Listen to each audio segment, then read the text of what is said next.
बिस्मिल्लाहिर्रहमानिर्रहीम। अस्सलाम वालेकुम। आप देख रहे हैं program news today with Tanzila Mazhar. Program में आपको खुशामदीद कहेंगे।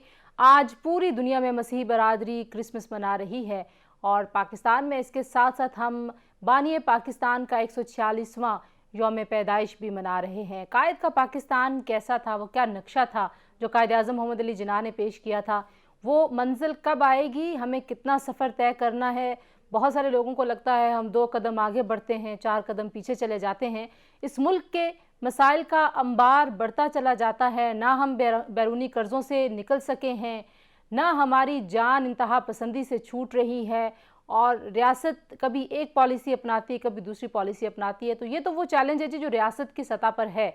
और फिर आज हमने देखा वज़ीर दाखिला ने कहा कि जो गैर मुस्लिम पाकिस्तानी हैं उनके हुकूक का तहफ़्फ़ुज़ किए बग़ैर पाकिस्तान तरक्की नहीं करेगा। अच्छी बात है कि हाईएस्ट लेवल से इस तरह की जब बात होती है, इस तरह की कमिटमेंट होती है, लेकिन ऑन ग्राउंड क्या वाकई हमारे यहाँ गैर मुस्लिम पाकिस्तानी महफूज हैं, हम उन्हें बराबर के हुकूक देते हैं, हम उन्हें बराबर के वसाइल और मौक़े देते हैं, हम उनका तहफ़्फ़ुज़ करते हैं या नहीं? ये वो सवालात हैं जो ऐसे मौक़े पे हमें हमारी रियासत को, रियासती इदारों को, सियासतदानों को, हुकूमतों को, जमातों को अपने आप से पूछने चाहिए। तो कुछ तो ये सवाल हैं। दूसरी जानिब हमने देखा जी कि PTI की नई तंजीम का ऐलान कर दिया गया। सारे सूबों में नए सुदूर का ऐलान हुआ और जनूबी पंजाब के लिए अलग से खुसूसी नुमाइंदे का ऐलान हुआ। तो अब PTI इस नई तंजीम साजी के साथ पंजाब के बलदियाती इंतखाबात में क्या मार्के मारेगी, क्या तब्दीली आएगी, खैबर पख्तूनख्वा जैसी हवा वहाँ पर भी हमें नज़र आएगी या नहीं? और फिर हम सुन रहे हैं डील की बातें और वज़ीर आज़म साहब ने यह भी कहा जी कि नवाज़ शरीफ साहब की नाअहली को ख़त्म करने के लिए रास्ते निकाले जा रहे हैं और हुकूमती तर्जुमान कहते हैं ये शोशा किसने छोड़ा है। तो अब ये जो शोशा है ये कहीं से भी आया हो, लेकिन हुकूमती हलकों से अब बावसूख ज़राए कन्फर्म कर रहे हैं कि कोई ना कोई इस बात पे परेशानी का इजहार किया जा रहा है। तो ये तासुर क्यों मिल रहा है कि नवाज़ शरीफ साहब की सज़ा ख़त्म हो रही है और इस्टेब्लिशमेंट से अपोजिशन की कुछ डील हो रही है या इस्टेब्लिशमेंट न्यूट्रल हो गई है? तो वो सवालात हैं जो पाकिस्तान के आइंदा सियासी मंजरनामे को तय करेंगे। मेरे साथ जो मेहमान मौजूद हैं उनसे आपको तारुफ करवा दूँ जी। हमें ज्वाइन कर रहे हैं पाकिस्तान पीपल्स पार्टी से चौधरी मंजूर साहब, सीनियर रहनुमा हैं उनके। हमें ज्वाइन कर रहे हैं आफ्ताब जहांगीर साहब, पाकिस्तान तहरीक इंसाफ के सीनियर रहनुमा, और हमारे साथ मौजूद हैं सेनेटर गौस मोहम्मद खान न्याजी साहब, पाकिस्तान मुस्लिम लीग नवाज़ के सीनियर रहनुमा। तीनों मेहमानों का शुक्रिया। चौधरी मंजूर साहब, क्योंकि आज बानी कायद का यौम विलादत भी है और फिर हम देख रहे हैं मसीह बरादरी क्रिसमस भी मना रही है और फिर हम कायद के पाकिस्तान की बात होती हुई सुनते हैं। वैसे तो पूरा साल ही हो रही होती है, लेकिन इस तरह के मौक़े पे ज़रा ज़्यादा शिद्दत से एहसास होता है कि क्या ये कायद का पाकिस्तान है या नहीं। तो अभी कभी इसको रियासत मदीना बनाने की कोशिश और दावा है, बहुत सारी फ़लाही रियासत और फ़लाही मुमलकत बनाने के लिए माजी में भी हम देखते थे कि वादे होते रहे। तो आपके ख्याल में वो मंजिल अभी तक आई क्यों नहीं जो कायद का पाकिस्तान होना चाहिए था? जिस तरह का नक्शा कायद ने पेश किया था कि मैं ऐसी एक रियासत बना रहा हूँ। एक तो बहुत शुक्रिया आपका। मैं तमाम मसीही जो हमारे अहले वतन है उनको क्रिसमस की मुबारकबाद पेश करता हूँ। आज कायद आज़म का यौम पैदाइश है। उस हवाले से भी मैं समझता हूँ कि जो आपने सवाल पुट किया, शायद अलमिया ये है इस मुल्क का कि उनकी एम्बुलेंस से खराब होने से लेकर आज तक कोई चीज, कोई केस इस मुल्क में मंतकी अंजाम तक नहीं पहुंच सका, जिसके नतीजे के तौर पर अगर आपका सवाल को लें कि क्या ये कायद का पाकिस्तान है, बिल्कुल भी नहीं। जो उन्होंने कहा था उसके उलट हुआ या उलट हो रहा है। यहाँ पे मजहबी इंतहा पसंदी, फिरकावारियत, गैर जमहूरी हुकूमतें, गैर आइनी काम और मुख्तलिफ तरीके और मुख्तलिफ बातें की जाती हैं, कभी रियासत मदीना की, कभी कुछ कभी कुछ। मेरा ख्याल है अगर कायद आज़म मोहम्मद अली जिन्ना के नजरियात को सामने रखकर वो चीजें ही कर दी जाएं तो शायद ये पाकिस्तान बहुत बेहतर हो। बिल्कुल ठीक हो गया। आप कह रहे हैं कि जो कायद आज़म का पाकिस्तान था वो अभी थोड़ा सा दूर है। गौस साहब, पहले आप भी बता दीजिए, कभी हम फलाई रियासत बनाने के दावे करते हैं, कभी मदीना की रियासत है, लेकिन आम आदमी के मसले वहीं के वहीं हैं, तो हम क्यों नहीं बना पाए कायद आज़म का पाकिस्तान? बिस्मिल्लाहिर्रहमानिर्रहीम। शुक्रिया, आपने बात करने का मौका दिया। आज के दिन यकीनन पाकिस्तान की के लिए एक बड़ी खुशी का दिन है। पाकिस्तानी को नहीं कि बानी पाकिस्तान कह रहा है तो मोहम्मद अली जिन्नाह का यौम पैदाइश है। और पूरे मुल्क में फंक्शन हुए, हमने भी फंक्शन हुए। और उसके साथ साथ मेरे लीडर मियां मोहम्मद नवाज शरीफ, बल्कि हमारे पाकिस्तान के लीडर मियां मोहम्मद नवाज शरीफ साहब का भी आज जन्मदिन है। उनकी भी हम खुशी मना रहे हैं। तो अल्लाह ताला ये साहब की जो उम्र है वो दराज करे। और जो वो कह रहे हैं पाकिस्तान छोड़ा था, अगर उसमें कोई इजाफा किया या पाकिस्तान को तरक्की की राह पे गामजन किया तो उसमें मियां साहब का बहुत बड़ा हाथ है। तो मेरी दुआ है कि अल्लाह ताला मियां साहब को जिंदगी दे और तंदुरुस्ती दे, ताकि वो पाकिस्तान आकर दोबारा जो है मुल्क जो जिस कंडीशन में पहुंच चुका है दोबारा उस दलदल से निकाल कर दोबारा तरक्की की राह पे गामजन कर सके। कब तक आ दूसरी जाएंगे? जहाँ साथ तक साथ में ये भी बता दें, आगे पूछना है मैंने, लेकिन आपने कहा आए दोबारा, तो कब तक आ जाएंगे? इंशाल्लाह ये देखो पीर साहब के सेहत का मसला था, और अब वो जिस तरह के हालात हैं कि अब पार्टी रहनुमाओं से वो मशवरत कर रहे हैं, और शायद अगले चंद दिनों में जो पार्टी के सीनियर रहनुमाओं का इजलास उन्होंने लंदन बुलाया, उसके बाद आने की तारीख तय की जाएगी। लेकिन एक चीज़ तय हो गई है कि मियां साहब अब वापस आएंगे और पाकिस्तान की सियासत में इंशाल्लाह अहम रोल अदा करेंगे। और जहाँ तक ये चीज़ है कि जी डील हुई है कि नहीं, हम मैं तो इसके वापस चक्कर आऊंगी, में नहीं। मैं डील के तरफ आती हूँ, लेकिन पहले मैं आफ्ताब साहब से भी, आज ज़ाहिर है क्रिसमस भी है और बानी पाकिस्तान का यौम पैदाइश भी है, तो मैं ज़रा इनके तासुरात भी ले लूँ, फिर हम सियासी गुफ्तगू की तरफ भी आते हैं। जी आफ्ताब साहब। बहुत शुक्रिया तंजीला कि आपने मुझे अपने प्रोग्राम में मौका दिया। पहले तो मेरे मसीह बरादरी को मेरी जानिब से क्रिसमस की मुबारकबाद। और दूसरी बात ये थी कि जो मुझे आज मेरे दोस्तों ने कहा कि हम चल के कायदे आजम के मज़ार पे हाजिरी देते हैं, तो मैंने कहा कि मैं किस चेहरे के साथ कायदे आजम के मज़ार पे हाजिर हूँ, क्योंकि मुझे तो शर्मिंदगी महसूस होती है जब मैं कायदे आजम के मज़ार पे हाजिरी देने जाता हूँ। मैं तो उनकी दुआ के लिए है, दुआ तो मैं कहीं से भी बैठ के कर सकता हूँ। मैंने अपने घर में बैठ के उनके लिए दुआ की, इसलिए कि जिस मकसद के लिए पाकिस्तान बना था, कायदे आजम ने जिस मकसद के लिए पाकिस्तान बनाया था, वो मकसद आपने तो अभी अपनी इब्तिदाइया में ये कहा कि 2 कदम आगे और 4 कदम पीछे। मैं तो ये समझता हूँ कि हमने अभी तक कदम बढ़ाया ही नहीं है। हमने तो पाकिस्तान को जिस जगह पर होना चाहिए था, जो कायदे आजम का विजन था, उस विजन से हम बहुत दूर हट गए। हमारे यहाँ हम दुनिया के 5वें बड़े मुल्क हैं आबादी के लिहाज से। 8वीं ताकत होने के बावजूद हम इतने कमजोर हैं कि हम अपने फैसले भी नहीं कर पाते। और अवाम हमारी लीडरशिप का ये आलम है कि वो जब भी देखें, सियासत जो है कायदे आजम ने सियासत की थी कि इंडिया में रहकर। कायदे आजम यूरोप से पढ़कर, इंग्लैंड से पढ़कर इंडिया में आए, उस जमाने के हिंदुस्तान में आए थे और यहाँ पर सियासत की, और यहाँ ही पर रहते हुए अपनी सारी परेशानियों को, यहाँ पर उस आलम में बीमार थे कि जब यहाँ पर इलाज करने की जरूरत नहीं थी। आपको पता है कि उनके साथ जो सूरत हाल बनी थी कि उनके पास एम्बुलेंस तक नहीं थी, लेकिन उन्होंने यहाँ से जाकर कहीं और इलाज कराने की जरूरत को महसूस नहीं किया। बल्कि मैं ये समझता हूँ कि ये हमारी जिम्मेदारी है, सेनेटर साहब की भी जिम्मेदारी है, चौधरी मंजूर साहब की भी जिम्मेदारी है कि हम कायदे आजम के विजन के ऊपर सियासत भी करें और कायदे आजम के विजन के मुताबिक पाकिस्तान की तरक्की में अपना किरदार अदा करें, ना कि हम अपनी अपनी लीडरशिप की तरफ जाएं कि जी मेरा लीडर आएगा तो ये कमाल दिखा देगा। पहले भी लीडर इस मुल्क में रहे हैं और जाते भी रहे हैं और कह कर जाते रहे, कभी कहा कि जी सारे लीडर हैं जी, आप इनफरादी तौर पे अगर कुछ नहीं करेंगे तो फिर क्या? मैं सारे लीडर की, मैंने तो आपने सारे लीडर की बात की है, मैंने किसी एक की बात नहीं कर रहा। लेकिन मैं ये बात कर रहा हूँ कि कितने अफसोस की बात है कि हम लीडरों का इंतजार करते हैं कि लीडर मुल्क में आएंगे तो क्या सियासत करेंगे और मुल्क को तरक्की देंगे।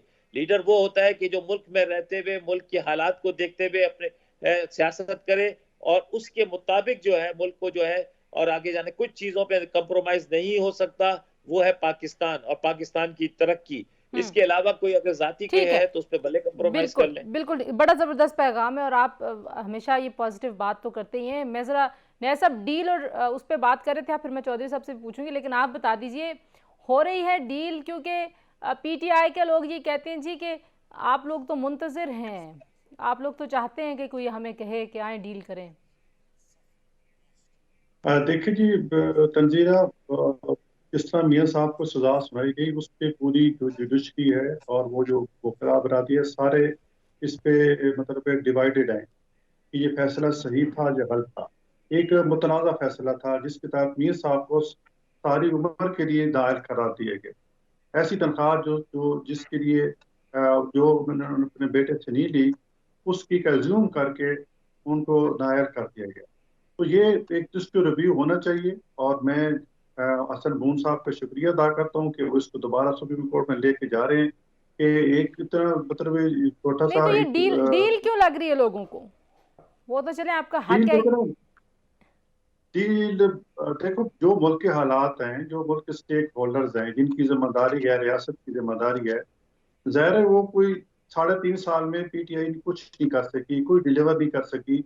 मुल्क के हर लिहाज से, मुआशी लिहाज से, तालीमी लिहाज से, सब लिहाज से जो है वो तो महंगाई के लिहाज से देख लें या बेरोजगारी के हिसाब से देखें, तो बहुत पीछे चला गया है। ठीक है। तो उसके लिए हम वो एक कंसेंसस डेवलप करने के लिए राब्ते होते रहते हैं, और वो राब्ते कर रहे हैं।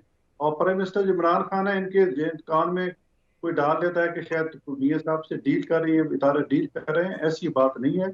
मियां साहब खुद आएंगे और इंशाल्लाह जब भी उनकी भर्ती होगी और अपना इलाज करा के वो जरूर वापस आएंगे, और आना ब्रेक, चाहते हैं। ठीक है, ब्रेक ले और रहे हैं इसे जी। ज्यादा ब्रेक कर रहे के हैं। बाद वापस आते हैं। एक एक मेरी बात, जी जी जी जी नहीं सब, एक अभी बात हुई थी कि कायदे आज़म का पाकिस्तान, मैं कायदे आज़म वापस के आती हूँ। अच्छा, पाकिस्तान मैं में वापस आती हूँ ब्रेक के बाद, इस यहीं से कंटिन्यू करेंगे कायदे आज़म का पाकिस्तान। आप वो भी कुछ बताना चाहते हैं जी?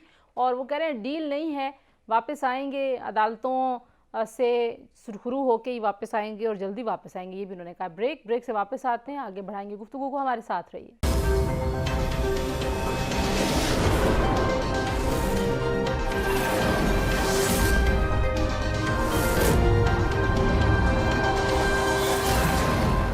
में खुशामदीद कहते हैं जनाब। और बात हम कर रहे थे, चौधरी साहब मैंने आपकी तरफ भी आना है कि ये इस्टेब्लिशमेंट के ऊपर क्या तासुर लोग दे रहे हैं, कि आप भी शायद इंतज़ार करें। लेकिन न्याज़ साहब, आप ज़रा बता दीजिए, आप कह रहे थे मैं कायद का पाकिस्तान कैसे नहीं बना पाया या क्यों नहीं बन पाया, उस पर बात करना चाह रहे थे आप।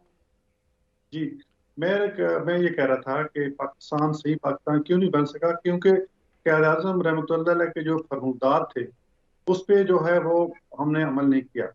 उनके पे 1 साल वो जिंदा रहे पाकिस्तान बनने के बाद, उन्होंने 2-3 चीजें कैटेगोरली कही कि ब्यूरोक्रेसी का क्या रोल होगा, मुसल्लह अफवाज से खिताब करते उन्होंने क्या कहा, और फिर कहा इकलियत के बारे में जो उन्होंने को खिताब किया, उसमें जो कहा कि आप पाकिस्तानी हैं, आपको बराबर के हकूक मिलेंगे।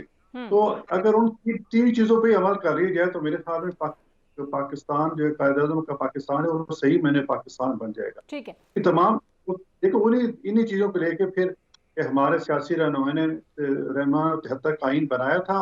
अब आइन में हर इदारे का दायरा कार है, उसके अंदर अगर कोई अमल करे तो मेरे ख्याल में पाकिस्तान जो है, ये मौजूदा पाकिस्तान का पाकिस्तान बन सकता है।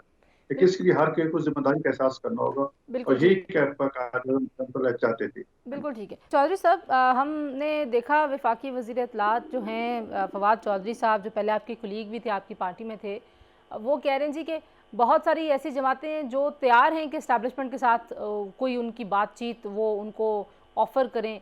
मैं वो अल्फाज नहीं दोहराती हूँ, लेकिन वो ये समझते हैं कि आप लोग मुंतज़िर हैं और आप लोगों का हाथ कोई नहीं पकड़ा। तो इसमें कितनी सदाकत है इस तासुर में? पीपल्स पार्टी ने कभी ये नहीं कहा कि हमारा हाथ पकड़ें या हमें 2/3 अक्सरियत दें। पीपल्स पार्टी ने हाँ अलबत्ता ये जरूर कहा है उन ताकतों को, उन कुव्वतों को, कि आपका ये काम नहीं, आप पीछे हट जाए और जो कुछ होता है पॉलिटिकली इस मुल्क में होने दीजिए। आप कभी किसी नाम पर, कभी किसी नाम पर, कभी किसी को खड़ा उठाकर कर देते हैं, कभी किसी को, कभी शौकत अजीज आ जाता है, कभी मोइन कुरैशी आ जाता है, कभी इमरान खान को खड़ा कर दिया जाता है, कभी मियां नवाज शरीफ को 2/3 अक्सरियत दिला दी जाती है, कभी IGI दिला दी जाती है, कभी 90 के इलेक्शन में पैसे तकसीम किए जाते हैं। तो ये ना करें और प्रोसेस चलने दें, प्रोसेस को अपनी पिच पे चलने दें, तो इस मुल्क के मसाइल हल होंगे। चौधरी साहब को चूंकि प्रॉब्लम है, वो हमेशा से उन्हीं कुव्वतों के कहने पे पॉलिटिक्स करते हैं, तो इसलिए उनका बनता है कि वो लोगों को गालियां दें। अगर उन्हें शक भी पड़े तो वो अपने आप को खतरे में महसूस करना शुरू कर देते हैं। आफ्ताब जहांगीर साहब, आपको क्या लगता है जी, इस्टेब्लिशमेंट के साथ डील्स, एक तरफ तो PTI में तहफ़्फ़ुज़ात नज़र आना शुरू हो गए अचानक खैबर पख्तूनख्वा के इलेक्शन के बाद, तो इसको ये क्यों समझना चाहिए, अगर सुप्रीम कोर्ट बार के सदर गए हैं एक पिटीशन लेके, कि ये कोई डील का ही नतीजा है या कोई डील हो अच्छा गई है? देखिए, मैं आपको एक चीज बताऊं, मैं तंजीला बड़ा हैरान हूँ कि मेरे दोस्त, मेरे भाई नून लीग के सेनेटर साहब जैसे संजीदा आदमी सब इस बात का इंतजार कर रहे हैं कि जी हमारा कायद पाकिस्तान आएगा और हमारी क़यादत को संभालेगा और हमें इस मुल्क को तरक्की की तरफ लेके जाएगा। मैं ऐसा कायद जो जब भी वक्त पड़ा उसने इनको छोड़कर चला गया। कभी कहता है कि मैंने कोई डील नहीं की, और फिर जाके कहते हैं नहीं मैंने 5 साल की डील की, फिर कहते हैं मैंने 10 साल की डील की। अभी ये डील करके गए कि जी अदालतों के साथ कि जी मेरे 1 घंटा रह गया है, 2 घंटे रह गए।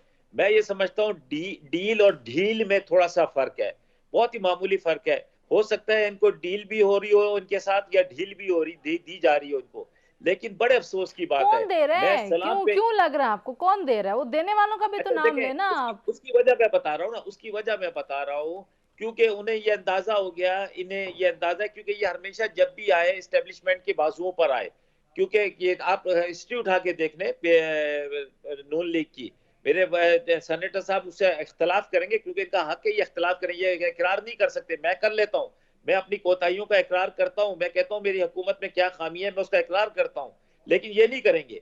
देखिए बात ये है कि जो लीडर अपनी आवाम में रहकर चाहे उसको जेल जाना पड़े, नेल्सन मंडेला ने 27 साल जेल काटी थी, और उसके बाद जब वो बाहर आया और 3 साल के बाद उसने बोला ये सियासत मेरा बस की बात नहीं है, मैं हुकूमत नहीं चला सकता, तो आज वो दुनिया का हीरो है। लेकिन हमारे यहाँ क्या होता है, 4 दिन के बाद कहते हैं कि जी हम जेल नहीं बर्दाश्त कर सकते, हमें मुल्क से बाहर निकाल दो, हमें अंगूर भी खाने, हमें कॉफियां भी पीनी है, हमने बागों में वॉक भी करना है, और फिर हमने लीडर भी बनना है। मैं तो उनको सलाम पेश करता हूं अपने पीपल्स पार्टी के साथियों को, जिन्होंने ये कि यहाँ पर रहते हुए इन सारे मसाइब से गुजरे, वो लेकिन वो मुल्क से बाहर नहीं गए। बस सेनेटर साहब जवाब दें जी। वो कह रहे हैं ये कौन सी सियासत आप लोग इंतजार कर रहे हैं, लीडर आएगा तो फिर इनकलाब आएगा, लीडर आपके हर बार आपको छोड़ के चले जाते हैं, आफ्ताब साहब ये कह रहे हैं। अब देखिए जी, हमारे जो लीडर पहले गए थे उनको जबरदस्ती भेज दिया गया था। आप सारा इसको पता है कि किस इस्लामी मुल्क ने ये मतलब उनको बाहर ले गया था, किसके कहने पे वो गए थे। अब जो गए हैं आपको सारे सामने, इनके अपने मेडिकल बोर्ड बने हुए, उन्होंने मेडिकल रिपोर्ट्स चेक की, और यास्मीन राशिद साहब इनकी हेल्थ मिनिस्टर है पंजाब की, उन्होंने आके वीडियो पे ये बात कही कि मियां साहब के प्लेटलेट्स जो हैं उनके हमारे पास इलाज मुमकिन नहीं है, उनको बाहर भेजना चाहते हैं।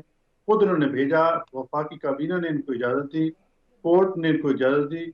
उसके बाद वो गए कि जब इलाज ठीक होगा, इलाज कराएंगे, जब ठीक होंगे तो वापस आएंगे। उसका एक तरीकाकार बनाया गया कि अगर हुकूमत समझेगी कि मियाँ साहब की तबीयत ठीक है और नहीं आ रहे, तो एक कंसल्टेंट जो मियाँ साहब का है उनसे रब्ता करेगा और उनकी सेहत को दरियाफ्त करेगा। अगर वो हुकूमत सब देख, अगर वो कंसल्टेंट कहता है कि मियाँ साहब जाने के लिए फिट हैं, तो उनको फिर वापस लाया जाएगा। अगर नहीं आता तो फिर कैंसर हो जाएगी। तो वो तरीक़ाकार ये अडॉप्ट करते नहीं।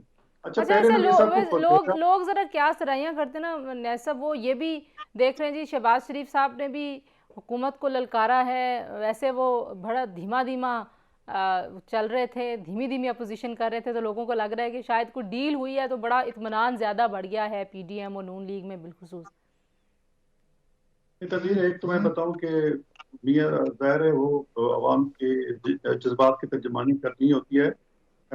देखो पहले ये मियां साहब कह रहे थे कि मियां साहब जी भगोड़े हैं, ये मियां साहब जी भागे हुए हैं, वापस आए।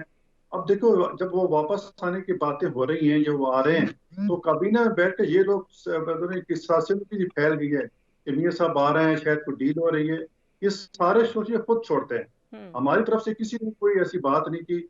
हम थोड़ी सी सख्ती अगर शहबाज शरीफ साहब ने कर दी है तकरीर में, तो ये इनको फिक्र पड़ गई कि शायद। आफ्ताब साहब एक बात का जवाब आपने नहीं दिया कि आपको क्यों लग रहा है कि खैबर पख्तूनख्वा में, मतलब आपको क्यों नहीं बल्कि आपको भी लग रहा है कि एस्टेब्लिशमेंट न्यूट्रल होने की वजह से ये नताइज आए, क्योंकि आपकी जमात ने तो ये कहा जी कि हमारी अपनी जमात के अंदर जो कमजोरियां थी उस वजह से ये नताइज आए हैं।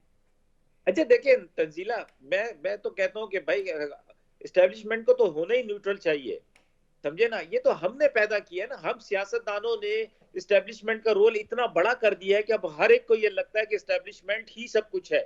हालांकि देखिए, जिसकी जो जिम्मेदारी है, जो कायदे आजम का फरमान था, जो मेरे दो सेनेटर साहब ने बात की कि जो कायदे आजम का फरमान था कि हर इदारा अपनी अपनी जगह पर रहकर इस मुल्क की तरक्की के लिए अपना किरदार अदा करे, हमने उसके बावजूद हमने एस्टेब्लिशमेंट्स को बढ़ाया, हमने लोगों को मजबूत किया, हमने उनकी गोदों में बैठे, हमने उनको डैडी बनाया, हमने उनके साथ कहा कि ये मेरे पीर और मुर्शिद हैं, उनके जरिए हम जब आएंगे हुकूमतों में और जब हम सियासत में आएंगे तो फिर यही सब कुछ होगा।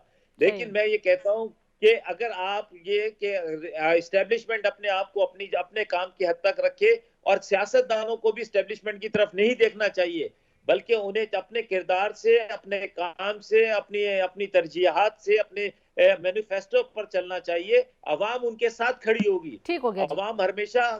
बिल्कुल ठीक है। एक ब्रेक और लेते हैं और बलदियाती इंतखाबात अब पंजाब के टर्म इस्तेमाल हो रही है, आप तीनों मेहमानों ने भी सुनी होगी जी। हवाओं का रुख बदल रहा है और अपोजिशन भी कह रही है, सियासी मुबसरीन भी कह रहे हैं, एंकर हजरात और ख़वातीन भी कह रहे हैं, और जाहिर है ये हम देख रहे हैं कि हुकूमत की तरफ से भी है कि हवाओं का रुख अब आपकी तरफ कभी नहीं मुड़ेगा। फवाद चौधरी साहब ने ये कहा है नून लीग को। तो ब्रेक से वापस आते हैं तो पूछते हैं मेहमानों से कि हवाओं का रुख अब किधर लेके जा रहा है हालात को। हमारे साथ रहिए।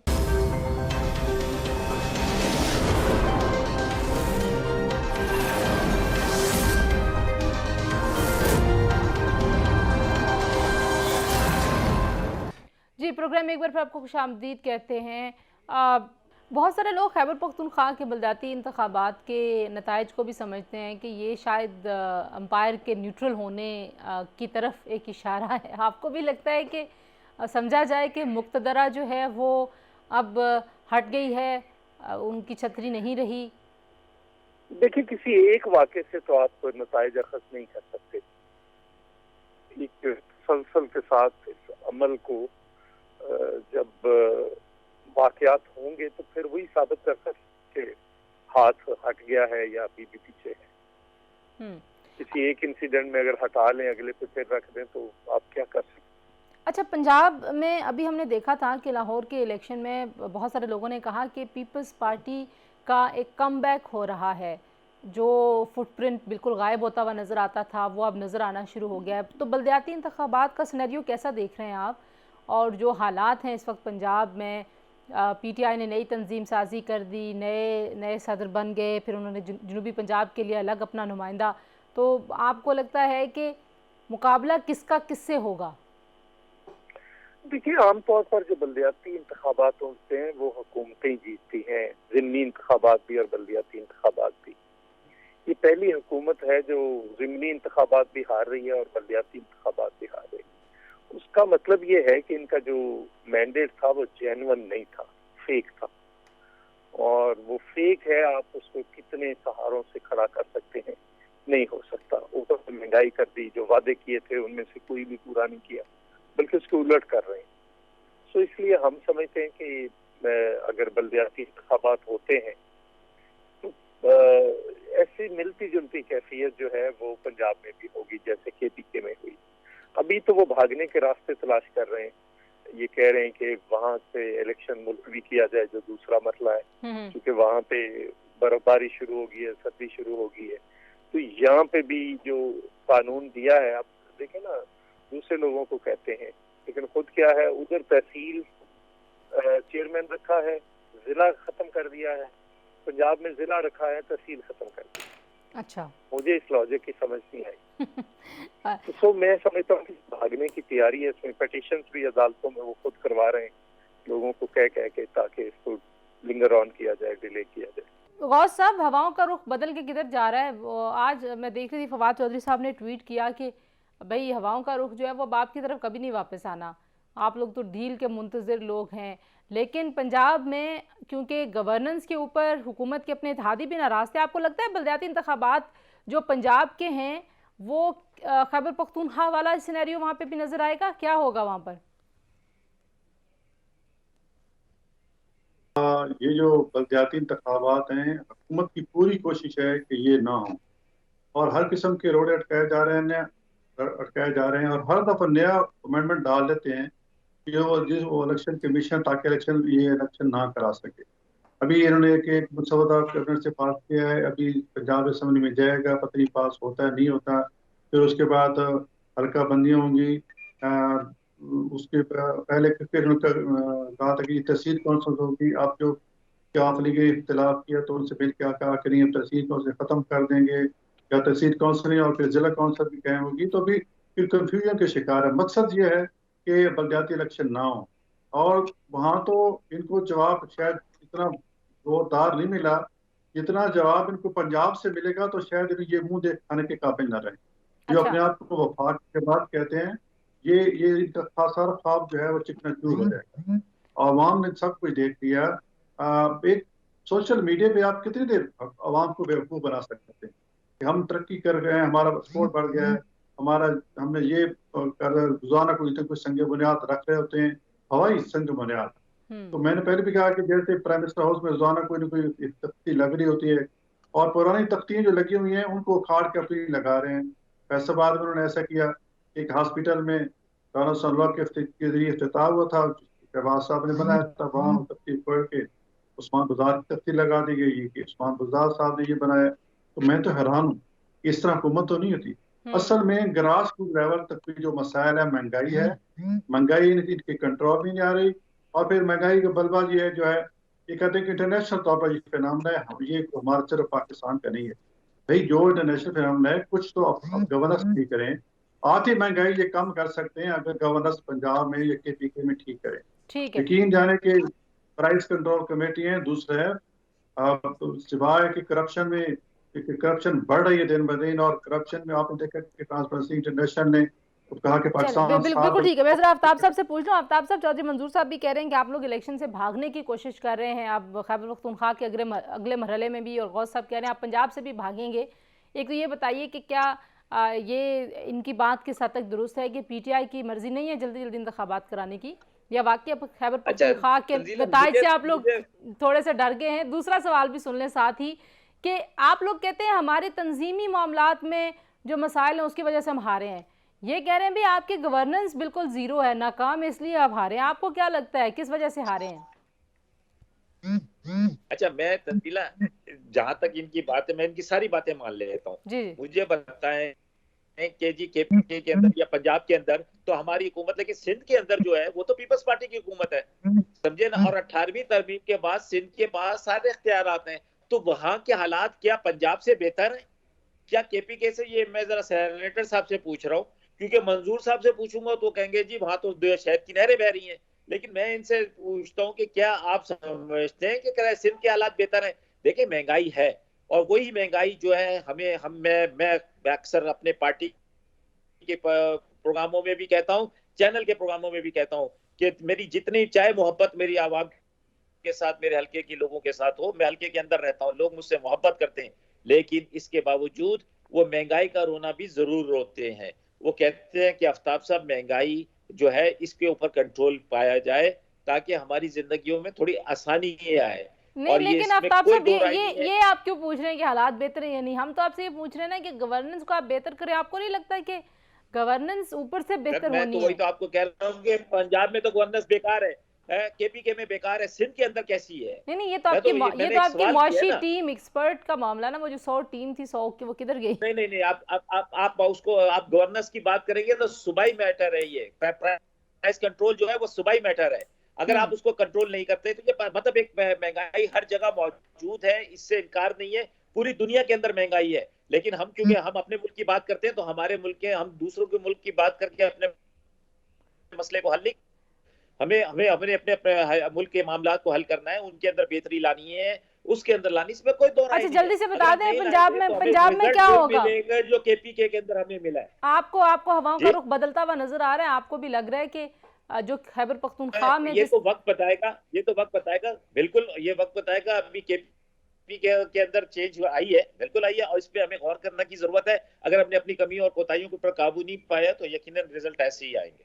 बहुत शुक्रिया आफ्ताब जहांगीर साहब, चौधरी मंजूर साहब और सेनेटर गौस नियाज़ी साहब, आप तीनों का बहुत शुक्रिया जी। गुफ्तगू आपने सुनी, हवाओं का रुख बदल के किस तरफ को जा रहा है ये तो वक्त बताएगा, लेकिन PTI को अपनी गवर्नेंस बेहतर करने की ज़रूरत है। आफ्ताब जहांगीर साहब कह रहे हैं कि जो प्राइस कंट्रोल और बाकी मामलात हैं वो सूबाई मामलात हैं, लेकिन जो हमारे पास इस वक्त मईशत की एक ओवरऑल सूरत हाल है वो भी काफ़ी परेशान कुन है।